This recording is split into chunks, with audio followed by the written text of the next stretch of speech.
just because, as many of you know, I went down to Latin America and spent about 25 years there. And in fact, I did my first studies there. I did first studies in Regency there. And then I came back for theology here. And then I went back down there for another like 20 years of work and came back here in about 2000. So I've been like I did first studies probably before most of you guys were existed. But anyway, we still had something like first studies and Regency. And it's just was kind of interesting for me to, so I'm going to talk about Oscar Romero. He was obviously a figure that even though I worked in Peru, not El Salvador, as you can imagine, he was a figure whose presence loomed very large in all of our lives. We had the deepest admiration for him. Let me just say, when I went down there for Regency, I mean, for first studies and then Regency, this was kind of the situation in Latin America, the political context. Just to give you some idea, you had all these military dictatorships in all of these countries. In Paraguay, Alfredo Stroessner, Banzer, all these dictatorships, either military or some were civilian dictatorships, but basically they were one and the same thing. And each look at all of these countries. And you, as you probably could figure out, when you have a military dictatorship or any kind of dictatorship, it's basically because usually it's because of a severe inequality. And the only way that you can keep a lid on things is if you have kind of the military out on the streets and tanks on every corner. And pretty much when I went down to Peru, and this would have been true of most Latin American countries, maybe not Argentina, maybe not all of Brazil, but most Latin American countries at the time, you had about 80% of the people were poor. And there was just huge amounts of infant mortality and all the rest. So you could see why you almost needed a military dictatorship. Otherwise, the poor were gonna, demand a change. So the only way to keep the poor kind of in place, so to speak, was by force, by fear. So it was right about the same time in I went down there in 68 for first studies. And it was just during those same years, Vatican II had just happened. It just finished in 65. And then you had Medellin in 68. You've probably talked about that. It was kind of the Latin American version of Vatican II. In Medellin, Colombia, some of the important bishops there. Samuel Ruiz was one. We brought him up here to Loyola a while back. Helder Camarda, he came up here to the University of Chicago when I was there. Pidonio, he was an Argentinian bishop. So the bishops played a very important role after Vatican II and with Medellin and all of that. And they were very instrumental in the Synod on Justice, the Synod of Bishops that was on the topic of justice in the world, which was held in 71. And it was right around the same time, I think it was exactly in 71, when Gustavo Gutierrez wrote his book, The Theology of Liberation. In fact, it's 50 years since that book came out. They're going to have a big celebration in Peru, a 50-year anniversary of his book in about a month. And of course, at the same time, we had Father Arrupe. Pedro Arrupe was the general of the society and was just an extraordinary leader. Most of you probably didn't have an opportunity to meet him, but he was just an extraordinary, extraordinary human being. If we had time, I'd be glad to tell you many, many stories about him.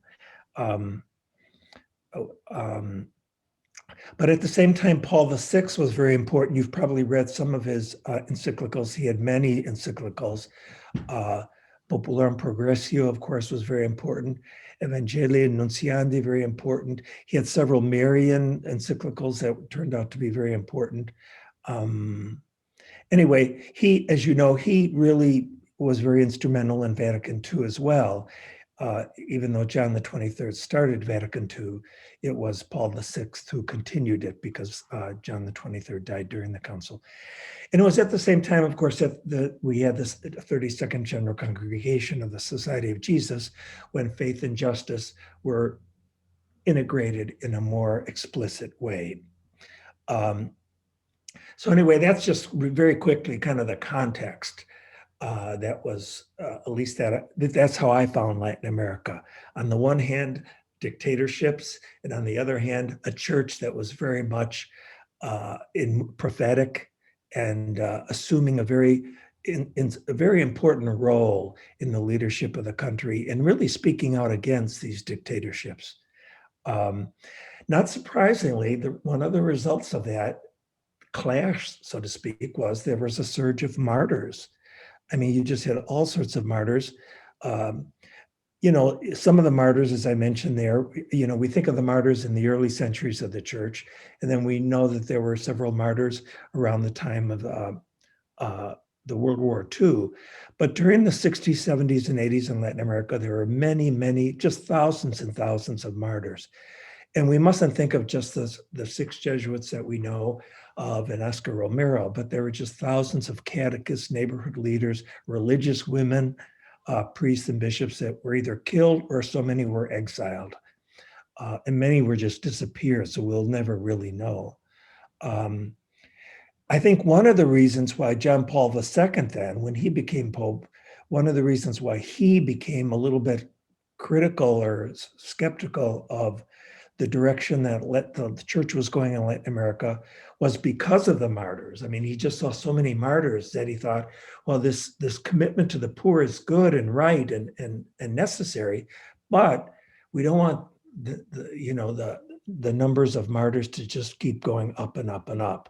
So he called for another conference after Medellin, which was the Puebla Conference. And most of the people thought that at the Puebla Conference, people would probably back away from the commitment to the poor, which was articulated, as you know, in Medellin. We call it the preferential option for the poor, but that's really not a good translation of the Spanish. In Spanish, you do say opción fundamental, but opción really, in a better translation of opción would be commitment, I think, not option. Option sounds a little bit too take it or leave it kind of thing in English, whereas in the Spanish, opción, it has the connotation much more of a decision, of a commitment, not, take it or leave it kind of thing, like you could get a car with AM or with a FM or whatever. So at the same time, the church is getting organized in the 70s, and you had Salem. It really got started in 1955, but it wasn't all that important at the beginning. But then it became very important in 68 with Medellin.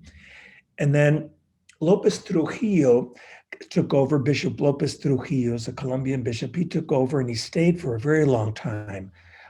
Most of us would say probably too long, from 1972 to 1984. I think he's one of the reasons why it took so long for Oscar Romero to be canon. He wasn't very happy with Oscar Romero and with the direction of the church in general. He was, up until then, Salem was very, very progressive, and López Trujillo he was much more conservative, really, and politically. So as I was saying, with Puebla, people were thinking, well, by Puebla is going to probably, erase the commitment to the poor, but that didn't happen. Well, anyway, so now let's jump to, so that's kind of the context, just to give you a little bit of a context. So now we'll talk a little bit more about Oscar Romero. By the way, the best biography of Oscar Romero, I think, Mike Shook would know better than I, but my sense, I think it's still James Brockman's Romero, A Life in English. It's called, in Spanish, it's called La Palabra que Queda. The original version came out in 1990, and then I think there's a subsequent couple subsequent editions with maybe more detailed information. James Brockman was a Jesuit from this diocese here, from this province, and he worked down in Peru for many years. And then he came back here, lived at Jesuit House at the University of Chicago, and he wrote this book.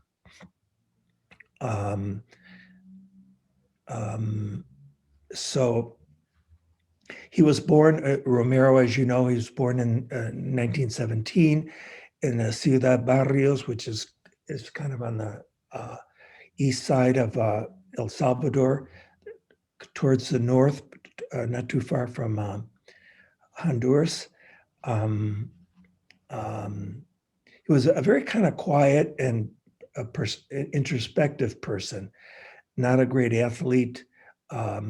He went to the minor seminary there, and eventually then was sent to Rome for theology studies. He studied at the Gregorian, and then he was asked to stay. He was ordained, I forget, in 42 he was ordained, but he was asked to remain in Italy for theology, for a doctorate. So he stayed another 2 years there. And he wasn't able to go home because of World War II. He wasn't able to travel home for a first Mass with his family. So he was only able to celebrate his first Mass 2 years after being ordained back in Ciudad Barrio on January 11th. He was able to work for a good number of years in San Miguel. He loved that work directly with the people. He's just really a born pastor. Was just loved working with the people and having hands-on experience. But he was then asked in around 1960, I believe it was 1966, he was asked to, he was chosen to be secretary of the Bishops' Conference, which was kind of administrative position, which he didn't like too much. He felt that he was a glorified paper pusher, he says at one point.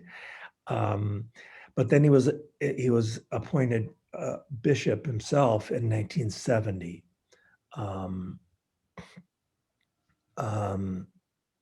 He always found time, however, I heard, to support neighborhood organizations and to visit the poor, and whatever money he was given, he would turn around and give it away to the poor right away.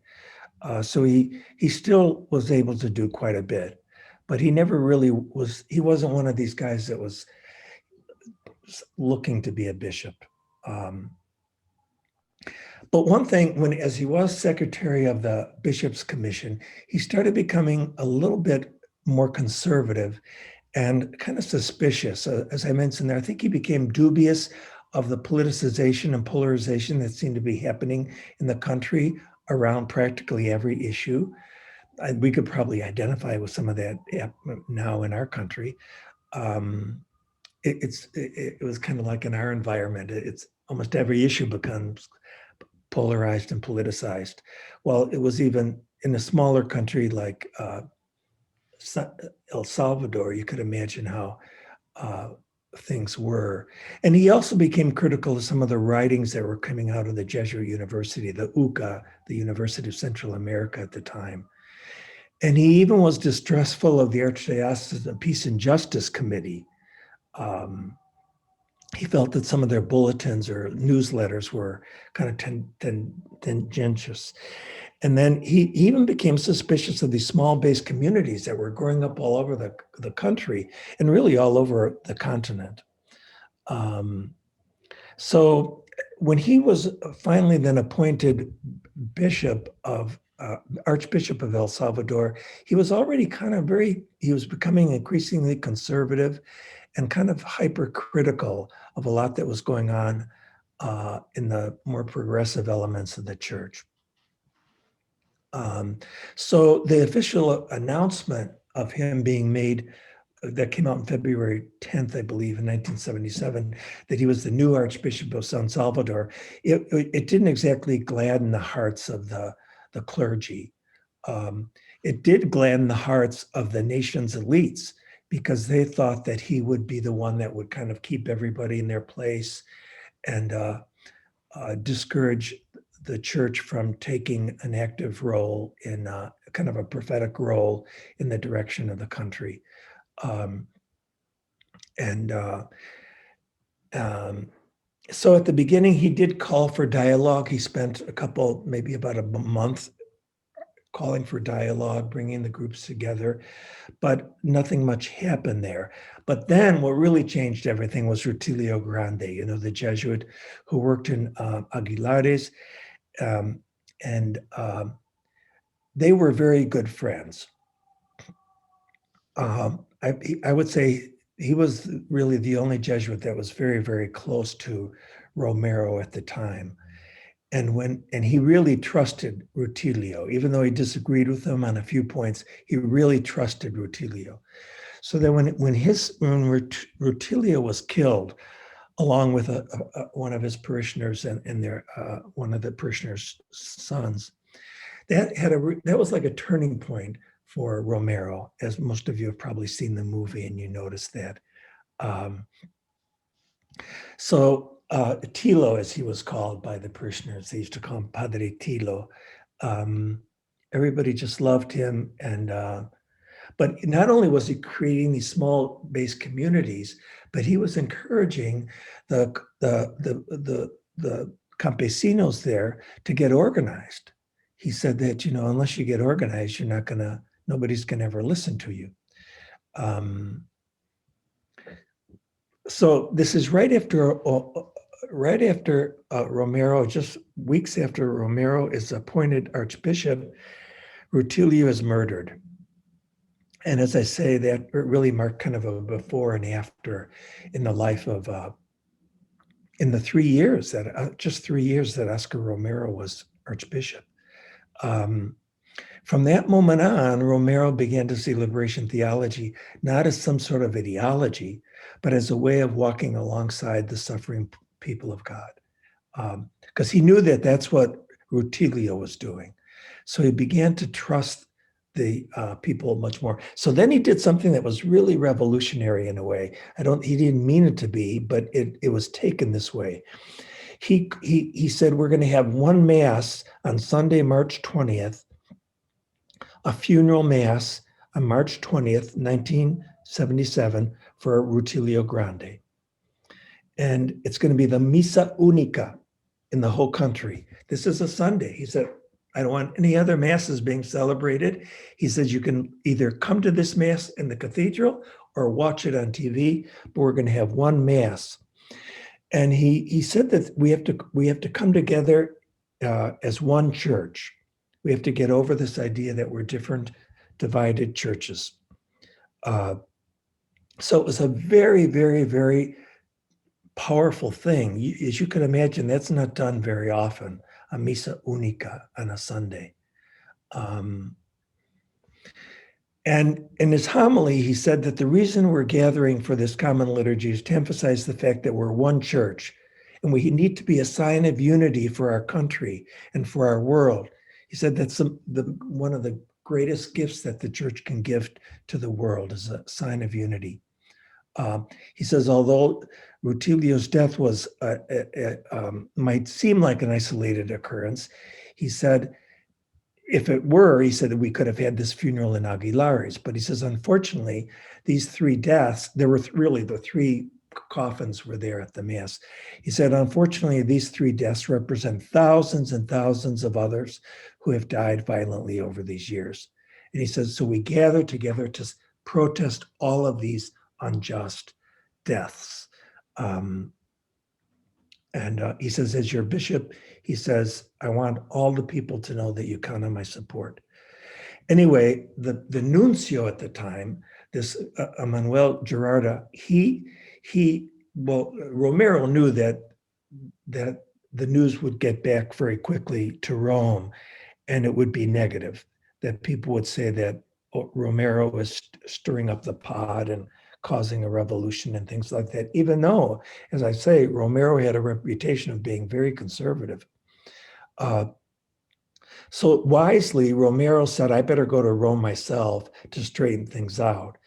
And he went to Rome to talk to Pedro Arrupe, in addition to speaking with the Pope, he spoke with Pedro Arrupe, and he went to Rome with Cesar Jerez, one of the Jesuits there, helped him to straighten things out. And so then he has these pastoral letters that we'll talk about. Michael asked if I talk about the second pastoral letter, which I believe you've read for today's class. The first one, it just quickly, he just mentioned, I don't know if you've read this first letter, but he basically just reminds the church, and it's a good letter for us now, right, in this Eastertide. At least for me, Eastertide is the most transformative liturgical season of the year. These 50 days we're given to get in touch with the risen Christ. Well, that's basically kind of what Oscar Romero was saying as well, that this is really a Paschal moment. This is a good moment for the church to really get its act together here and to be a sign of hope for our country. Then he, in other words, we're called to make Easter a reality in our country, and we have these 50 days of Eastertide to make that, to grow in that reality of the risen Christ. But then less than a fortnight after this first pastoral letter was released, Mauricio Borgonovo, he's a foreign minister in Molina's government and a member of the ruling families at the time, he was kidnapped by insurgents and killed. And some of the people, a lot of the people on the conservative, wealthy people felt that this would not have happened had Romero not stirred the pot with the Misa Única. And then the Frente Popular de Liberación began demanding in exchange 37 political prisoners. So things were getting really, really bad there. So Borgonovo was killed. After being kidnapped, he was killed. And then the whole area, especially where Artilio was working in Aguilares, was surrounded by soldiers. Homes were burnt, women were raped. It was just terrible. And Romero went there several times and spent many fearful evenings with the people in the church there. I think a couple of those scenes are captured in the movie Romero. And any foreign Jesuit was kicked out of the country at the time. So let's go to the second pastoral letter, because I just don't want to go too long. I think you read it, so we can go kind of quickly. John Sobrino collaborated with Romero on the second letter, and makes the case there that it's based very much on Gaudium et Spes, and also the documents from Medellin, and also Evangelii Nuntiandi. And of course, the major thesis of the letter is that the church is the body of Christ in history, and that it must respond, therefore, to the demands, the concrete exigencies of the historical moment. By the way, all these letters come out, except for the first one, all these letters come out on the Feast of the Transfiguration, which is an important feast day for the church in El Salvador. It's kind of the official day of the archdiocese, in addition to being an important feast day in itself. So in this letter, I think Romero all along, he's very good in his communication. He acknowledges the fact that there are these divisions in the country. He's always trying to bring people together, even though he was attacked constantly by the wealthy, and they considered that he kind of, betrayed them. They considered him an ally at the beginning. Still, he never closed his door to the wealthy either. He really tried to be a symbol of unity. He really worked hard at that. But he says in that letter, and he's really talking, I think, to the wealthy there. He said, look, many things have changed in the church, changes in the liturgy, changes in the role of lay people.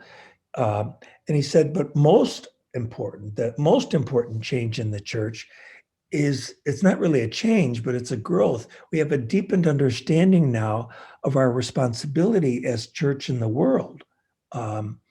He said sometime in the past, the church kind of mistakenly saw itself as being separate from the world or outside of the world or even against the world. Um, and but he says, today we fully realize that we are in the world, not of the world, but in the world. And that we should be a source of unity, of hope, and of justice in the world. And so we can't hesitate to point out the sins of the world either. He said the church, of course, is always against individual sin, and we want to continue to confess our personal sins of commission and omission. And of course, today with ecology, we talk about our sins of emission too. But he said, he says, we're coming to a deeper understanding of how sin crystallizes into these sinful patterns and structures. So we're in constant need of conversion, he says in that letter. As you all know from your studies, conversion is a very rich notion. Metanoia is it's not just a moral conversion, but it's a change of heart, a change of mind, a change of behavior. It's personal, communal, social. It's a very rich notion. Maybe some of you have read Bernard Lonergan, has some great work on kind of the theology of conversion. But in Latin America, it was the face of the poor in a very real way that invited us to this conversion. It wasn't simply an idea, but it was really, we're being called to grow when we see the face of Christ in the poor. So he reminds the people, he's really kind of an ecclesiologist here, right? He's reminding the people in this letter, I think, that the church from the very beginning was not founded as a legal or juridical event. Pentecost is not, like the founding of some sort of NGO, but rather it's the risen Christ, and especially with the Easter and with the Ascension, bestows the mission of the church onto his disciples. And we have to be faithful to that mission, that foundational mission. But we have to be faithful in the circumstances today. And he says Vatican II and Medellin have given us kind of an outline of what those circumstances look like. But we have to remember that the mission always unfolds in history, not above history. And that's what some of the traditional classes were saying. No, but the church should remain outside of politics, above politics. That's how they always told Romero. The church is supposed to be above politics. And he didn't want the church to get involved in politics, but he does see the church very much involved in history, because it's concerned with the reign of God, as Jesus was. So, I'm just reminding you, and the marks of the church in El Salvador, he says, are, among other things, the marks of martyrdom. He says these phenomena of deaths are painful, but they shouldn't rob us of the joy of the gospel. That's one of the things I really loved about Romero. He's always talking about hope, always talking about joy, despite the fact that he spent almost every day hearing stories of pain and suffering from the people. But he's always saying that the church is not a museum of souvenirs to be protected, but we're meant to be prophets. But again, he's always calling us to be one church, not a church of the rich and a church of the poor, but we have to become one. We have to find our unity in Christ. We share the same creed. We belong to the same Christ. So we're called to conversion, all of us. No one's exempt from this call to conversion. Anyway, I'm trying to go a little fast. So I think that quote kind of summarizes his whole life. At a time of so much confusion and anguish, I want to be a messenger of hope. Uh, and every day in his office, unlike most bishops, it's really, I don't know if you've ever tried to have a meeting with an archbishop. It is not easy to achieve. You have to go through about 20 channels and everything. That wasn't the case with Romero. He was just in this little room. He moved out of the big archdiocesan structure. He lived in a very simple place, and he would just receive people, long lines of people around the block, and he would meet one after another. And that's pretty much how he spent most of his days, meeting with people. That's why he had all these stories, very fresh, the stories of the sufferings of the people. And that's why every Sunday he would get on the radio, he would give these homilies that would go sometimes for 2 or 3 hours, but they would just be basically stories of suffering and of hope too that he heard from the people themselves. And of course, this radio station of his was bombed and burned several times, and then he would just turn around and rebuild it. He was he just wouldn't stop. He never gave up. And he became closer and closer to the people. I mean, he was never ceased to be a pastor. I think this picture of him kind of with his sleeves rolled up, having a cup of coffee with the folks says a lot about the kind of archbishop he was. He wasn't walking around with cufflinks and that kind of thing. Very simple, very simple. Then the third letter, Michael didn't expect me to talk about this, so I won't, but this is just a few thoughts about that. The important thing about the third pastoral letter, I think, is there he's saying that the church does support popular organization. Even though the church isn't a political party, the church shouldn't identify with one political party. It does believe that the people have a right to be organized. He says that in that letter, he says, unless and until the poor get organized, they're virtually invisible and will be ignored. So the people have a right and a need to be organized. And that's true. I found that in Peru. I worked in Peru for about 15 years in a poor squatter settlement with the poor. And really, until we got organized, we couldn't do a damn thing. I mean, it's just impossible. You're invisible. You're completely insignificant until you get organized. And then he said to another point, this goes way back to Medellin, to Helder Camara, spiral of violence, but it's important. He says, the church is categorically opposed to violence, but our critique of violence has to be integral. In other words, we're opposed to all forms of violence, individual violence between two individuals, but also institutionalized violence between social classes. And then we're against the fact that groups take up arms to solve the problem of injustice through violence. We're opposed to that, but we're also then opposed to when the army moves in with a repressive form of violence. So in other words, the church is against violence, but not just against one form of violence. It's against all the layers of violence, or what Helder Camara called the spiral of violence. And then the fourth pastoral letter, that takes place now after Puebla. And as I was saying, and people thought that with Puebla, there would be people would retract or back up from the commitment to the poor. But it didn't. The Puebla Conference has one of the sections, the most important sections of the document of Puebla, talks about, we're, as a church, we're constantly reminded of the faces of the victims of poverty, the faces of young people who can't find work, the faces of indigenous people who are marginalized, the faces of peasants and labor. The list goes on. There's like 20 groups there. I just mentioned a few that I remembered. But that's, I'd say Puebla did not backtrack at all. It kept the church very much committed to the poor. But as I said, Lopez Trujillo in Ceylon, he was kind of a conservative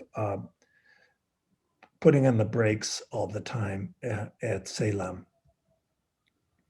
And then finally, in that same letter, in that last letter, pastoral letter, he says, the church can and should always preach the gospel, the good news of Jesus, but when the church proclaims what it stands for, it must also be clear what it stands against idols. There's a whole section in that letter about idolatry.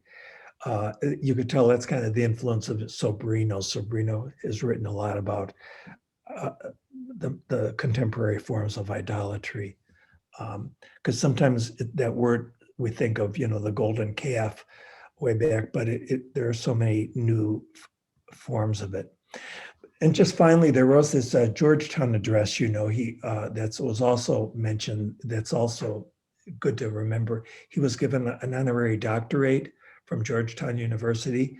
Oscar Romero was, and he said this evening, he received it down there in the cathedral. He said, this evening our cathedral is being transformed into an auditorium of Georgetown University.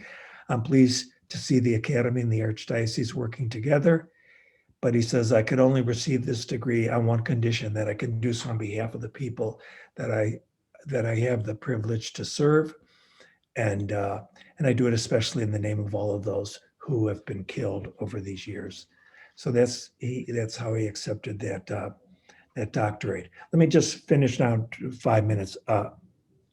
These are just some thoughts from John Sobrino. John Sobrino's a Jesuit. He's the one Jesuit that survived. There were 6 Jesuits, and the housekeeper and her daughter that were killed in 1989.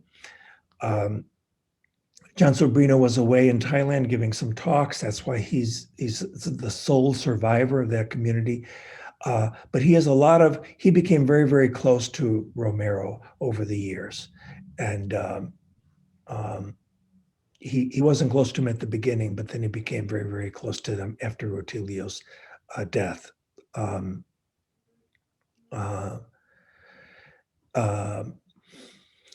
He noticed this conversion in Romero, this change. Everybody noticed that, and he certainly noticed it. But he always says, I'm not sure if conversion is the right term to describe the transformation that took place in Oscar Romero. Everybody talks, Michael Lee and others talk about his conversion. I think he doesn't feel like he really went through a conversion so much. It was just that he was this very humble and holy man that just always remained very close to the poor, and came to see more clearly that what happened in Vatican II and Medellin was really a very honest and clear expression of the Holy Spirit. He was basically a man of faith, Sobrino would always say. He says, but whether one uses the term conversion or not, it's clear that the death of Grande had a lasting effect on him. He refused to live in this magnificent bishop's palace that I mentioned. He went to live in this Divine Providence Hospital in just a little room that they gave him next to the sacristy. And that's where he spent his days attending to the ordinary people that were hurting and needed consolation. So a lot of people would say that Romero became kind of Rutilio's reincarnation. They would say that basically Romero was never an ideologue at all. He was just a man who was just in love with the Salvadoran people. You could tell he really, really loved them. He was a real shepherd in the best sense of the word. Romero came to believe in a humble God, in a suffering God, and a persecuted God. And Sobrino says, it's as if this mystery of a God became revealed to us all in Oscar Romero. We all came to see this. We all came to understand the nearness of God through the work of Romero. I don't want to. I wrote down too many things that I remember from. Sobrino says that he always seems so free and so joyful, even though he had to have the hardest job in the world. I mean, he really talk about a mission impossible. Romero certainly had one, and yet he was this guy. He was just full of joy all the time, and he even though his workload was amazing. You know, he'd work like 16 hours a day. He would never say he can't. If people would invite him to the house for the last rites or whatever, he would always go, you know. Um, um, and he wouldn't go to bed until he had had his time for prayer. And he sometimes would say he can't go to bed yet because he hasn't finished his rosary. So he's a man of real simple devotions and prayer. Um, uh, and he would always say to the people in El Salvador, don't forget that you are the face of Christ. You know, that's really amazing when you say that to poor people. And